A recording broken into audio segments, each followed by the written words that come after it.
Please welcome Matt Walsh, writer, speaker, and author.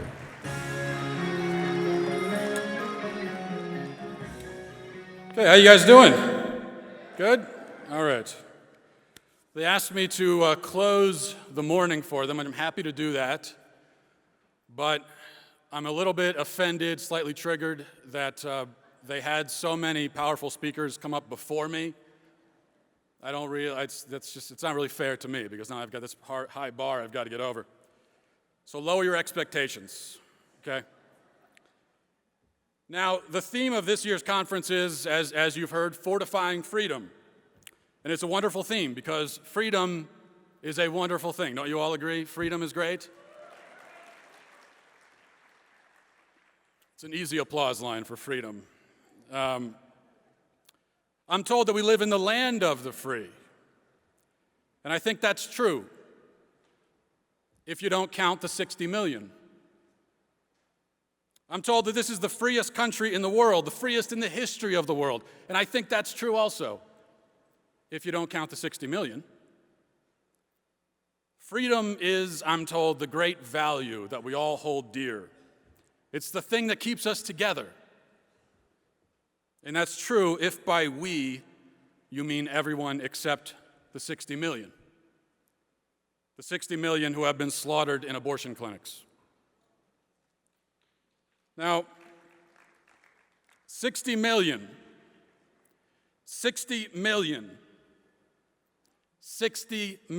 human children have been massacred in the span of 45 years in this country. That's 1.3 million a year. That's an average of well over 3,000 a day for 45 years. That adds up to 60 million.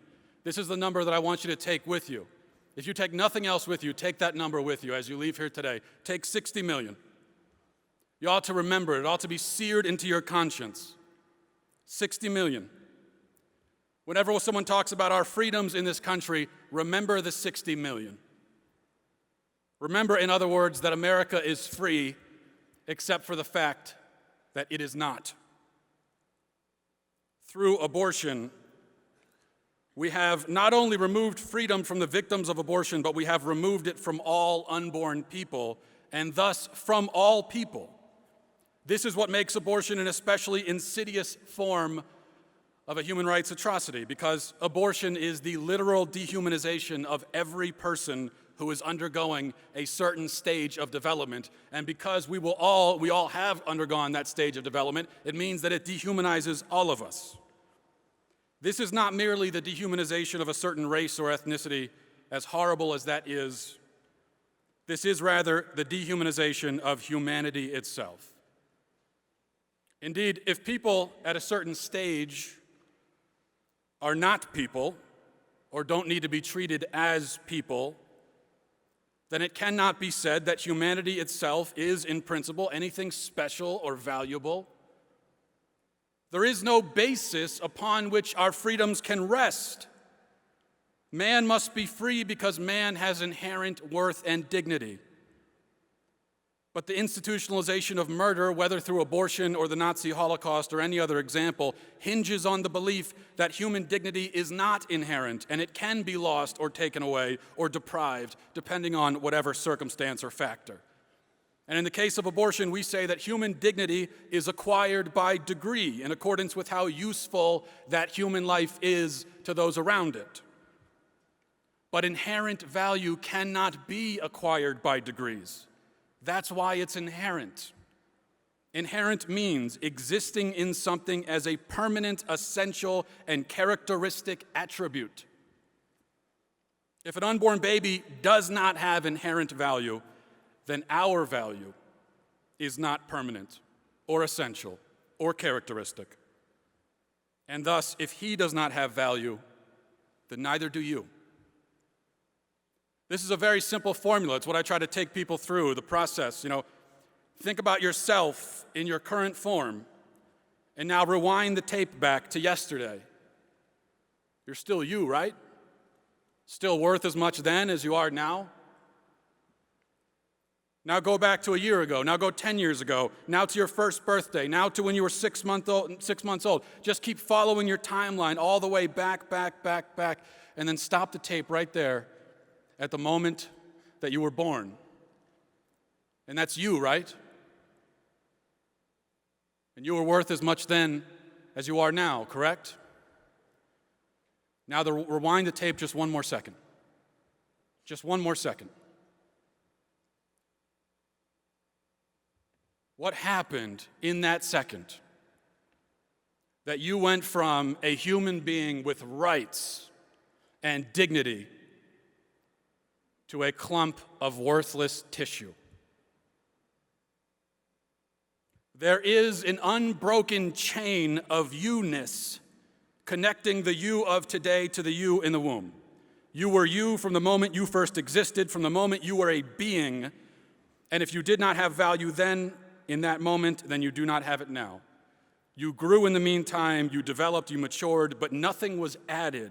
There were no extra ingredients that had to be added to you. It was you all along. It's always been you. When you developed, it was you developing. Either you had inherent value all the while, or you never had it. And you don't have it now.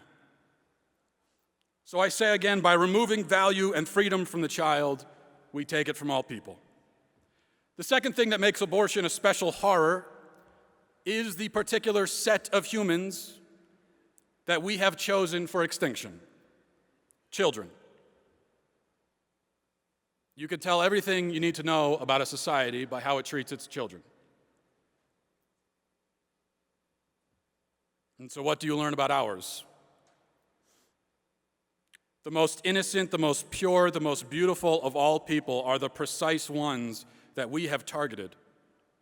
Now, you'd think that if we decided to wage this war on human life, it would make sense to start somewhere else along the chain. Start by wiping out the adults first, people like you and I. Because adults can be cruel, selfish, old, ugly, mean. Many of them have already wasted their potential. Their beauty and purity has rotted away after years spent abusing themselves and those around them. It would be wrong, of course, to start aborting adults. I'm not advocating for that. But at least we have an ugliness to us that you could use as some sort of flimsy justification. But children? They have harmed no one. They are filled with joy and potential and love. And if we cannot see the value and worth of a child, then who can we see it in? I remain forever and always astounded by the dull and empty sorts of people who would look at an unborn child and see only a clump of cells. Clump of cells. Now, we are all clumps of cells.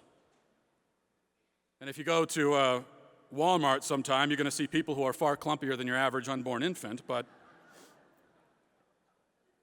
no offense to I love Walmart, by the way.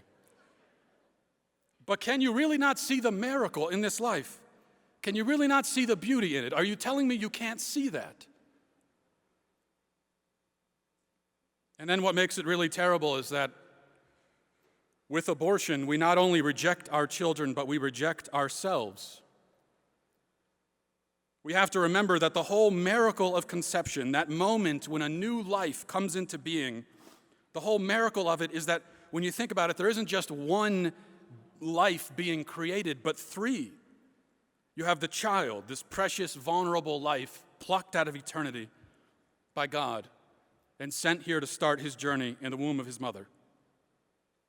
And then you have the woman who goes from being just a woman to being a mother. She herself is created in this moment. She becomes something. She transforms. She is born alongside her child. And the same is true for the man. He goes from being just a man to a father. He is born. But the reality is that while three lives are created at conception, only one is killed through abortion. The child is gone from the earth, but the mother and father, despite what they're told by the liars at the abortion clinics, they will not go back to being just a woman and a man living their lives. They cannot reverse the clock. They can never go back. Something has happened to them that can never, ever be changed. She is still a mother and he is still a father, but now they are the parents of a dead child. They call abortion a reproductive rights issue. It is not. By the time the abortion happens, reproduction has already occurred. Nobody is suggesting that a woman ought to be forced to reproduce. That would be monstrous. What we're arguing is that nobody has the right to kill a human who has already been produced.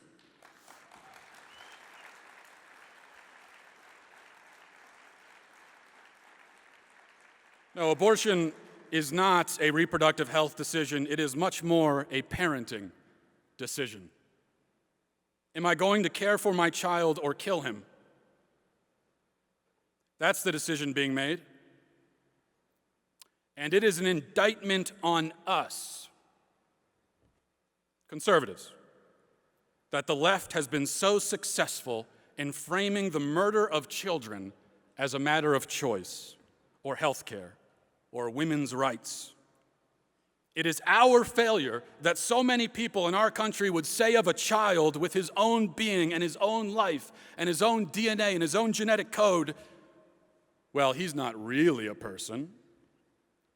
The fact is that the left has been able to have so much success on this issue and take so many lives and rack up such an ungodly body count and control the narrative all the while because conservatives have not been consistently and widely and unapologetically and courageously vocal and forceful and appropriately militant about this issue. We claim that we believe that babies are dying and being killed. Well, why aren't we acting like it? The mainstream of conservatism treats the slaughter of the unborn as a secondary issue, as some sort of sideshow, as a matter of debatable importance, certainly not nearly as crucial as something like gun rights or taxes or immigration or the posture of NFL players.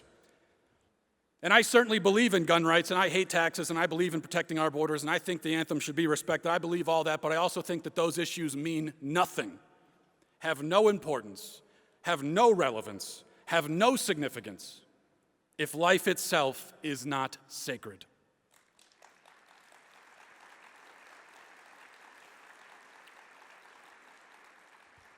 The freedom to live, the freedom to exist, to be, is the foundational freedom in any human civilization. Life, liberty, pursuit of happiness.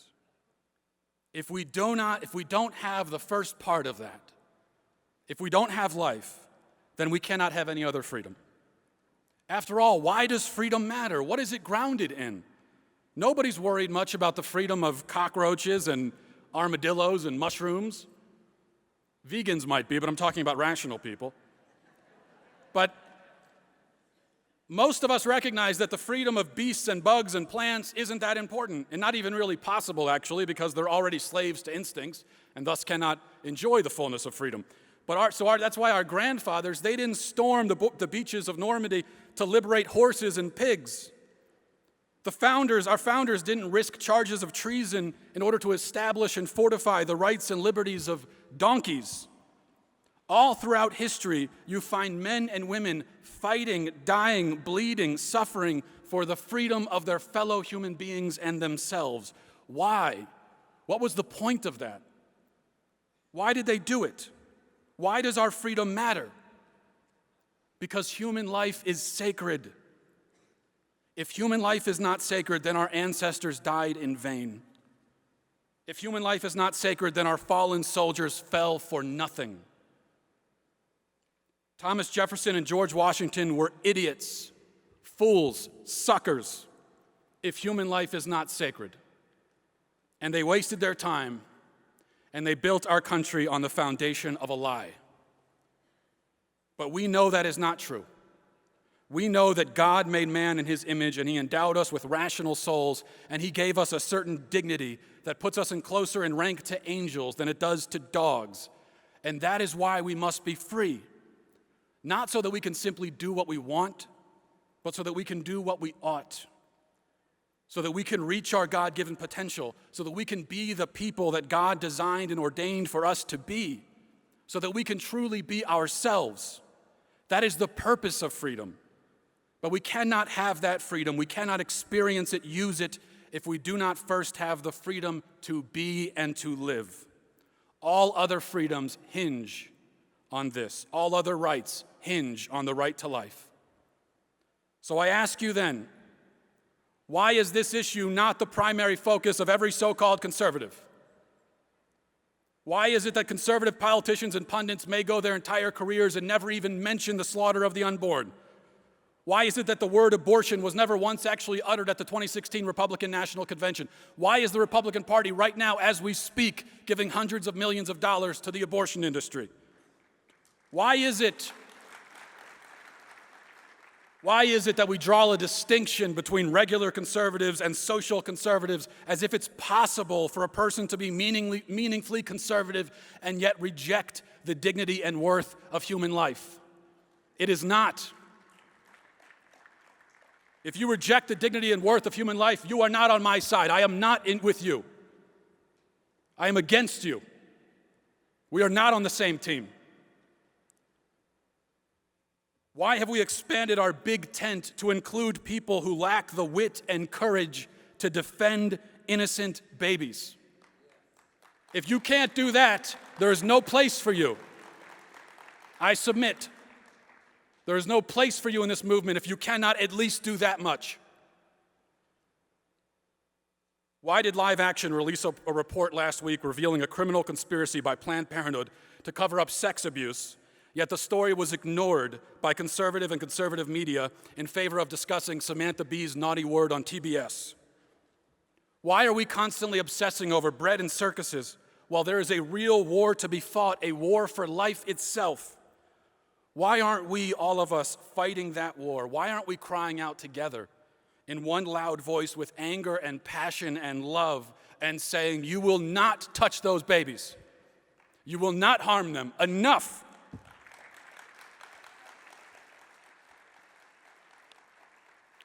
I am told that conservatives are the silent majority. Well, I hope to God that that is not true. Because if we are the silent majority and we sat back and let 60 million babies die on our watch, then God have mercy on us. But if we are a part of the silent majority, maybe it is time that we stop being so damned silent. It is time to speak up. It is time to fight. It is time to defend these innocents who cannot defend themselves. They need us. It's time to be what we claim to be and to do what we are called to do and to fight the battles that are really worth fighting. It's time to fight for life. It's time to remember the 60 million, and fight for true freedom, freedom for all, freedom for our children. Thank you. Godspeed.